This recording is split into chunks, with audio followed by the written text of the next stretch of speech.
my grandparents happened to be the last of the people who did not want to leave Sophiatown, who actually protested and campaigned against leaving that place. And they actually said they're not leaving the place. In the language they used was on stakni, on spola yiso, meaning we're not going anywhere. We live here. But they lost that battle. They lost it because Sophiatown had to go, and it was too close to town. It was too close to Johannesburg City. It was well located for them because what happened in Sophiatown, then whites moved. They built houses for whites in that very area instead of having left the people. So it was those protests that influenced my knowing that something is wrong. Something has to be corrected. And because my parents were doing it, my grandparents were involved in that. And also, I grew up in a house that had activists.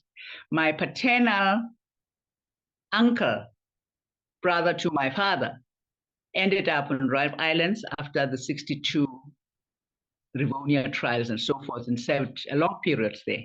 My uncle, who lived in the same house with us, and my aunt were very active, and they had friends and belonged to groups that were fighting the system. And as a 14, 13-year-old, we could see these people coming into the house. We could see the people meeting, and we could eavesdrop and actually hear the discussions. And the discussions were all about bringing down apartheid and giving freedom to the people. So this talk of freedom to the people influenced me a lot. And there was also, I had to distribute a newspaper, which was actually an ANC newspaper. It was called New Age.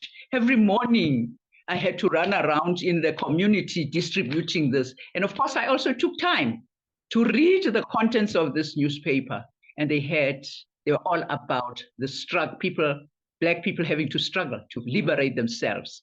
In my 16, 17, 18, 19, I was a white teen until I graduated within the YWCA to be a young woman within the Christian Association, the YWCA.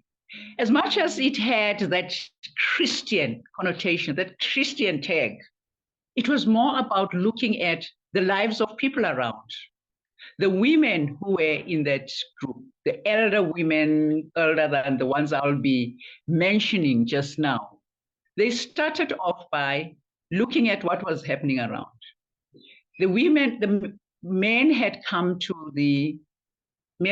to cities to work in the mines or wherever, and have left their wives back home.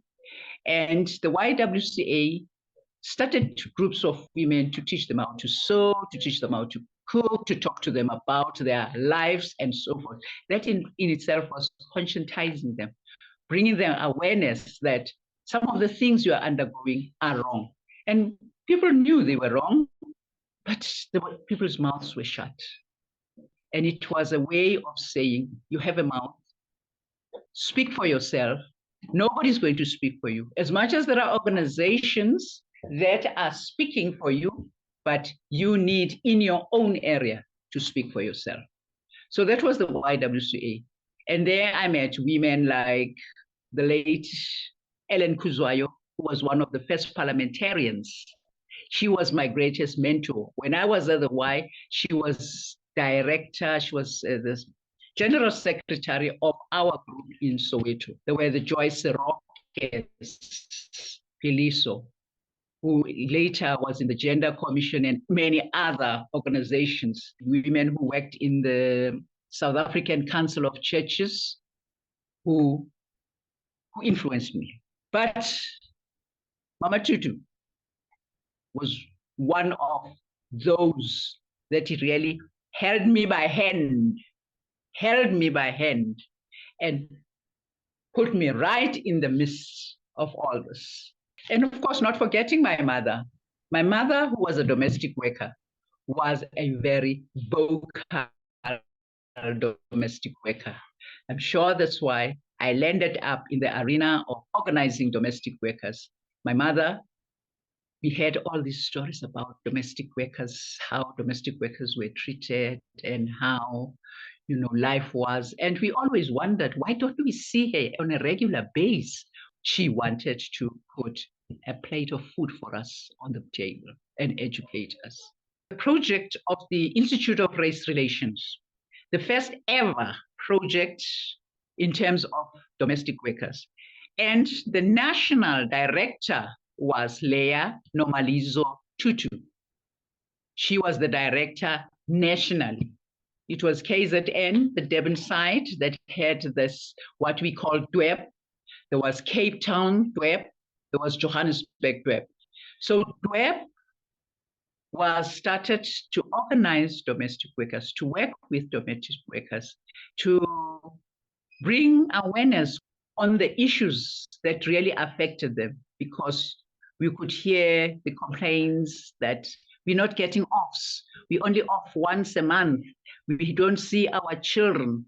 The money is not enough, and so forth and so forth. And we, as the project organizers, would go around at lunchtime, meet with domestic workers, not at a central place. The street corners, we sat at street corners. And when the children said, Afrikaans, we're not going to take the oppressor's language, and you say you teach us, you take us through treachery there. That was actually what set the fire on the whole thing. So my teaching career came to an end in 1977 as I was going through the brutality of the police hitting children, brutalizing children, setting dogs on children, and you as a teacher having to intervene and actually see my youngest child who nearly died. And I fell, and as I fell as an 8-month pregnant woman, you can imagine 8 months pregnant. And they laughed as I was on the floor. They were laughing. It was a joke. It was a big fun movie for them. And many of my friends said, you know what? They've just killed Steve Biko in October. Let this child be a Steve Biko coming alive to fight the battles that Steve Biko couldn't fight. My son's name is Biko. He's still Biko even now. He had to be named Biko. And in 1977, we decided as 200 teachers to resign in protest and say, enough is enough. The children have set, the ball rolling. They've set their say. They need our support as adults. And only 200 of us then resigned. And from that day, the love of my life teaching was the end. The 76 thing did not start on the 16th of June and probably ended at the end of 76 June. It lasted for a whole 10 years. There was a period from 76 to 86 where it was just pandemonium. It was just a period of, call it hell, for young people, schools, teachers, parents lost their children. Children had to leave their homes to go into exile. My brother's child went to exile at the age of 13, when he went into exile. Maybe because started in Soweto, but it became a countrywide situation. And that's where Mama Tutu also will come in as we talk about it. How on that day or around those things happening, she then started a group. She called a group of women and said, women, it's mothers who are suffering. It's women who are suffering. Yes, the fathers are there, but who is suffering the pain of seeing their children leave them, of seeing their children be murdered? How do they bury these children? How do they really even psychologically cope with this? It needs women to roll up their sleeves. And then she started introducing that we go to these homes, talk to these mothers, hold their hands, try and comfort an uncomfortable situation. And this was done out of just There was no pay. It wasn't a project she had for us or had planned or fundraised.